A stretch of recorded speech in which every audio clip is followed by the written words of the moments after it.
Everyone cross-shops the Tahoe and the Suburban. Almost nobody puts this one on the list. And that's the mistake. Before a single number appears on screen, you need to know exactly what we're doing here, because a 10-year ownership model is only as honest as the assumptions underneath it. So here they are, stated up front, no hedging. 15,000 miles a year, 10 years, 150,000 miles on the odometer at the end of it. 3 vehicles bought new on the same weekend at the same trim level, 4-wheel drive, comparably equipped, financed the same way, garaged in the same driveway, driven by the same family with the same commute and the same 2 road trips a summer. Fuel is priced at a rolling average rather than today's pump number, because 10 years of gas prices is a curve, not a snapshot. Insurance is modeled on a suburban household with 2 adult drivers and clean records.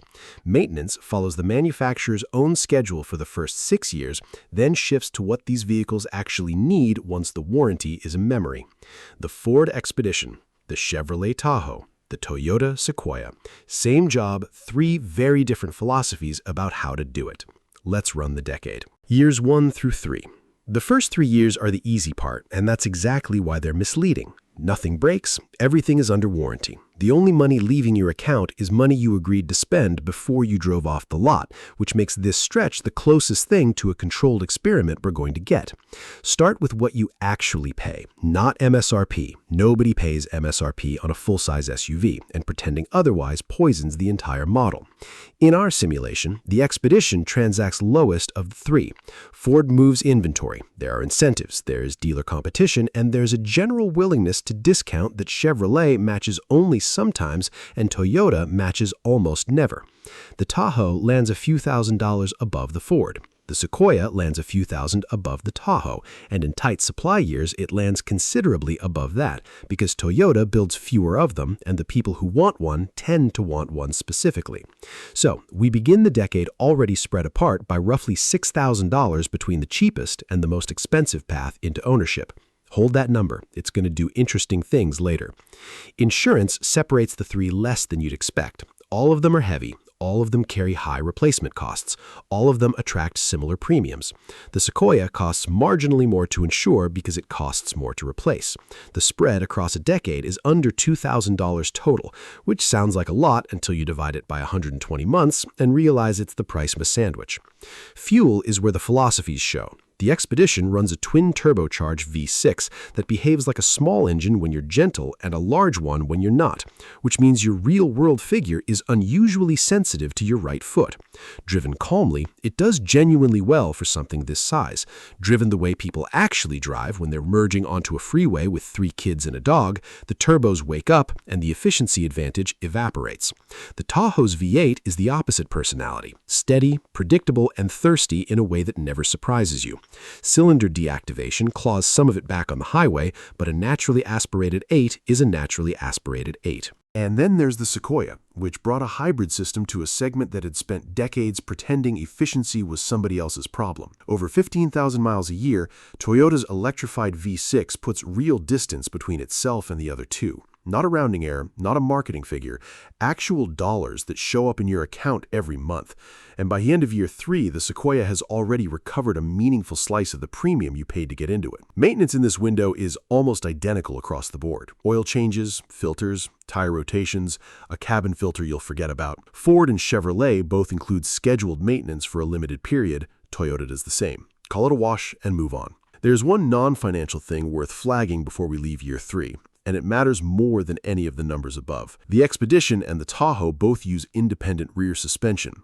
The Sequoia does not. It keeps a solid rear axle, and Toyota's packaging of the hybrid battery pushed the cargo floor up. What that means in practice is that the Ford and the Chevy give you a flat load floor and a 3rd row an adult can occupy without negotiating. The Toyota gives you a 3rd row that's fine for children and a cargo area that's shallower than the exterior dimensions suggest. For a family that bought a 3-row SUV specifically to use the 3rd row, that's not a footnote. That's the whole reason they're shopping. 3 years in, the Ford is cheapest to own, the Toyota is cheapest to run, and the Chevy is in the middle on both while being neither. Years 4 through 6. Now it gets interesting, because this is where the warranty runs out and the vehicle starts telling you the truth about itself. Somewhere in year 4 or 5, all 3 of these need their first genuinely expensive service visit. not a catastrophe, a scheduled reckoning. Transmission fluid, transfer case fluid, differential service, spark plugs, brake fluid, and the first full set of tires. Tires deserve a moment of their own, because people budget for them the way they budget for dentistry, which is to say, badly. 20 and 22-inch wheels on a 3-ton vehicle chew through rubber, and a proper set for any of these 3 costs more than most people's first car payment. Over 10 years, you're buying 3 sets. Plan accordingly. The spark plug job is where the Expedition takes its first real hit. Getting to the plugs on a turbocharged V6 tucked into a full-size engine bay is labor-intensive in a way the V8 simply isn't, and labor is the expensive part of any modern service. The Tahoe's V8 is a friendlier patient. Parts are cheap, every technician in America has worked on one, and the aftermarket is enormous. That accessibility is Chevrolet's quiet superpower, and it never shows up in a comparison test. But accessibility cuts both ways, because year 5 is also when the Tahoe's most famous vulnerability starts appearing in the data. General Motors' cylinder deactivation system has a documented history of lifter failures, and while it doesn't happen to every truck, it happens often enough that it belongs in an honest simulation. When it goes, it isn't a $200 fix. You're into the top end of the engine, you're paying for a day and a half of labor minimum, and if debris made it into the oil galleries, you're having a much worse conversation than that. Our model assigns it a probability rather than a certainty because that's what it is, but a probability multiplied by a 4-figure repair is still a real line item. The Expedition's equivalent vulnerability lives in the turbochargers and the timing components. Turbos are wear items with a long fuse. They rarely fail early and they rarely fail cheaply. And on a twin-turbo setup, you generally replace them in pairs because doing the job twice costs more than doing it once. Ford's second-generation version of this engine added port injection alongside direct injection, which meaningfully reduced the intake valve carbon buildup that plagued earlier turbocharged direct injection engines across the whole industry. That's a real engineering fix, not a talking point, and it takes one expensive gremlin off the table. The Sequoia's file in this window is the thinnest of the 3, which is roughly what you'd expect and roughly why people buy Toyotas: scheduled service, brakes, tires, and not much else. The asterisk is that Toyota's twin-turbo V6 family is genuinely new by Toyota standards, and new engines don't have the 20-year reliability record that the old naturally aspirated V8 had earned. Toyota recalled certain Tundras and Lexus models built in 2022 and 2023 over machining debris in that engine family. And while the Sequoia uses the hybrid version, anyone claiming this powertrain has a proven decade behind it is telling you something they can't know yet. Toyota's reputation was built by an engine that no longer exists in this vehicle. There's a downtime cost hiding in all of this that almost no comparison ever measures. When your family SUV is in the shop, you're renting something, borrowing something, or rearranging your life around it. Ford and Chevrolet have enormous dealer networks and deep parts pipelines, which means a common failure gets fixed in days. A less common part on a lower volume vehicle can mean a week or more of waiting. Our model assigns each vehicle an estimated total of days out of service across the decade, and the gap between the best and worst case here is roughly a full work week of your life. Price that however you like, it isn't zero. 6 years in, the ledger has shifted. The Toyota's fuel savings keep compounding. The Ford's lower entry price is still doing work. The Chevrolet is carrying a repair risk the other two don't share, and the spread between all 3 is narrower than any of their advocates would ever admit. Years 7 through 10. This is the stretch that decides the whole thing, and it's the stretch nobody models because 7-year-old SUVs don't get review videos. By year 7, you're past 100,000 miles. The rubber has aged, the plastics have aged, and the failures stop being scheduled and start being random. Suspension bushings, wheel bearings, water pumps, air conditioning compressors, sensors that cost $40 and 3 hours of diagnostic labor to find. None of it is dramatic, all of it adds up, and it adds up faster on complex vehicles than simple ones. The Expedition and Tahoe both carry air suspension or load leveling systems on higher trims, and air suspension in year 8 is a known expense. Compressors fail. Bags develop leaks. The repair is expensive at a dealer and only moderately less expensive anywhere else. And there's a thriving aftermarket in coil spring conversion kits precisely because so many owners reach this point and decide they've had enough. If you're buying a loaded trim of either, understand you're buying a component with an expiration date. The Expedition's 10-speed transmission and the Tahoe's 10-speed transmission are, and this genuinely surprises people, closely related designs. Ford and General Motors co-developed the architecture. Both have generated complaints about harsh or hesitant shifting, and both respond well to fluid service that most owners never perform. In the model, the vehicle that got its transmission serviced at 60,000 miles has a dramatically better year 9 outlook than the one that didn't. And that single decision moves more money than the entire fuel economy difference between the three vehicles. That's not a headline anyone wants to click on. It's still true. The Sequoia's late-decade risk profile is different in kind rather than degree. Toyota's hybrid systems have an exceptional real-world track record, and the battery in a full-size hybrid SUV is not the fragile thing people assume it is. But when hybrid components do fail out of warranty, the invoice is not on the same scale as a wheel bearing. You're not fixing it in a strip mall shop with a code reader. The probability is low and the severity is high, which is the opposite shape of the Chevrolet's risk. High probability, moderate severity, and roughly the same shape as the Ford's turbo exposure. That's the real insight of years 7 through 10, and it's the part that gets flattened into nonsense by comment section arguments. These three vehicles don't differ much in how much they'll cost you late in life. They differ in the shape of the risk. The Tahoe hands you a moderately expensive problem with meaningful odds of occurring. The Sequoia hands you a remote chance of a very expensive problem. The Expedition sits between them, with the added wrinkle that its two most likely major failures, turbochargers and the transmission, are both mature, well-documented systems with a mature, well-documented parts supply. Independent shops know them. Remanufactured units exist. There's a floor on the repair cost that's lower than the dealer's first quote. There's also a factor that only appears this deep into ownership: whether the vehicle is worth fixing. At year 9, facing a repair, you compare the invoice against the vehicle's remaining value. If the SUV is worth $30,000, a $5,000 repair is annoying. If it's worth $14,000, the same repair is an existential question about whether you keep the thing at all. This is where resale value stops being an abstraction on a spreadsheet and starts making decisions for you. And it's the single most underrated line item in long-term ownership. By the end of year 10, all three vehicles have consumed 3 sets of tires, at least 2 sets of brakes front and rear, a full complement of fluids, and somewhere between 1 and 3 unplanned repairs of consequence. The cumulative maintenance and repair figure lands within a few $1,000s across all three, with the Toyota lowest, the Ford in the middle, and the Chevrolet highest, driven almost entirely by that one lifter probability. A few $1,000s over a decade.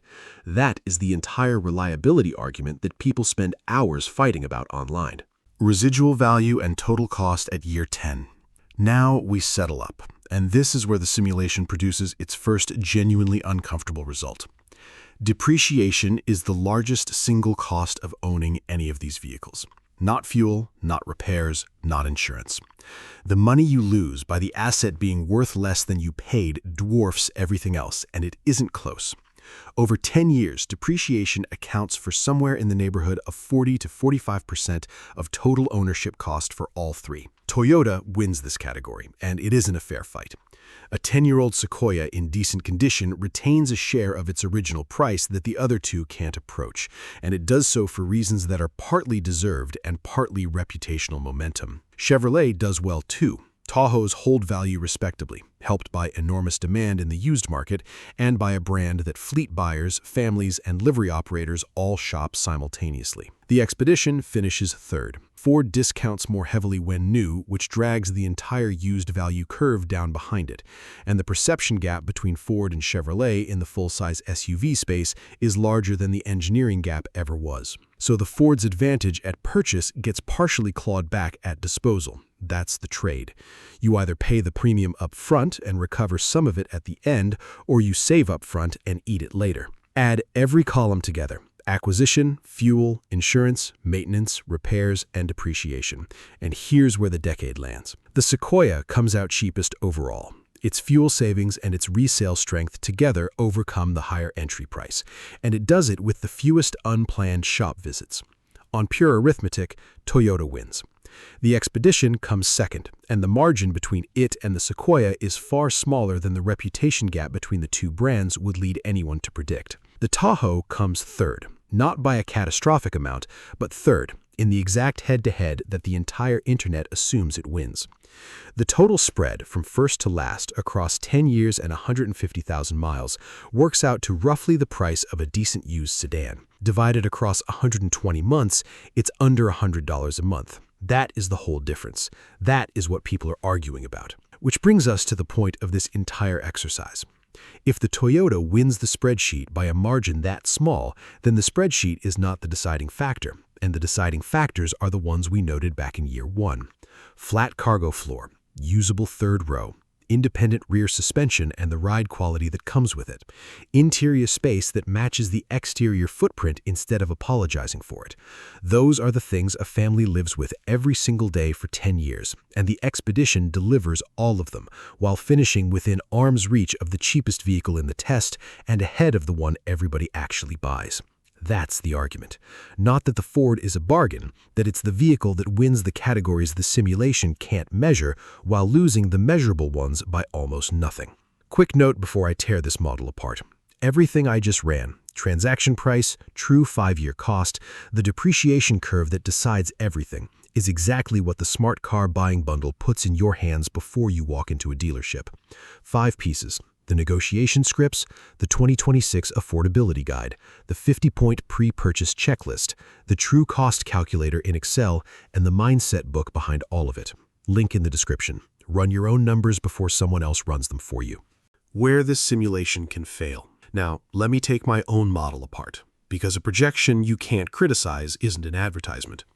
The first and largest problem is sample size. This model runs one of each vehicle. Reality runs hundreds of thousands, and a single bad turbo, a single failed lifter, or a single unlucky transmission swamps a decade of careful averaging. Your outcome is not the average outcome. Your outcome is one draw from a distribution, and the distribution has a long tail on both ends. Somebody watching this has 200,000 trouble-free miles on a Tahoe and is already typing. They're not wrong. They're also not evidence. Second, I assumed a 10-year hold, and almost nobody holds for 10 years. The median owner trades somewhere between year 4 and year 7. And if you exit at year 5, the entire calculation inverts, because depreciation dominates the early years and Toyota's resale advantage hasn't yet been offset by anything. Short holds favor the Sequoia dramatically.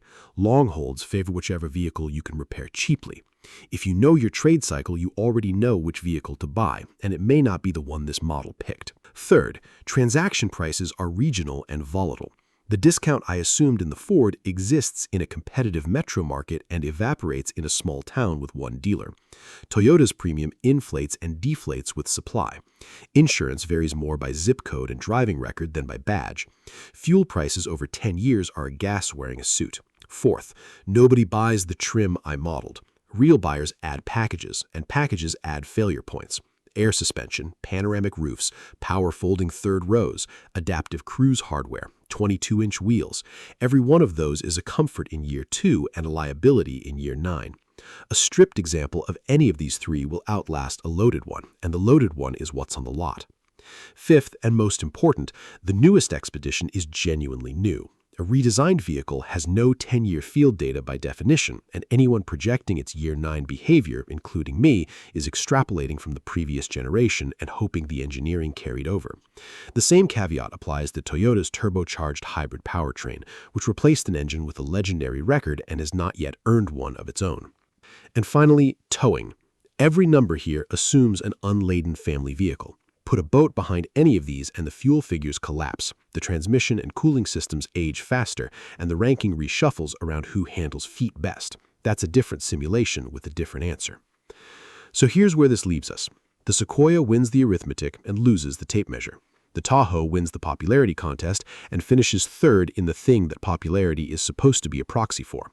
And the Expedition, the one that doesn't make the shopping list, the one that gets skipped because the Chevrolet crowd is tribal and the Toyota crowd is loyal, and Ford's full-size SUV somehow never enters the conversation, finishes within a rounding error with the cheapest option while being the one you'd actually rather live in. That's not a claim that it's the best vehicle in the segment, it's a claim that it's the most consistently underestimated one. and that a decade of ownership costs separated by under $100 a month means the right answer was never going to come from a spreadsheet in the first place. It was always going to come from which one fits your family, your third row, your trade cycle, and your tolerance for risk. If you own one of these three and you've crossed 100,000 miles, put your mileage, your model year, and your biggest repair bill in the comments. Not your opinion, your invoice. That's the data this model actually needs, and it's the data nobody publishes. I'll read every one of them.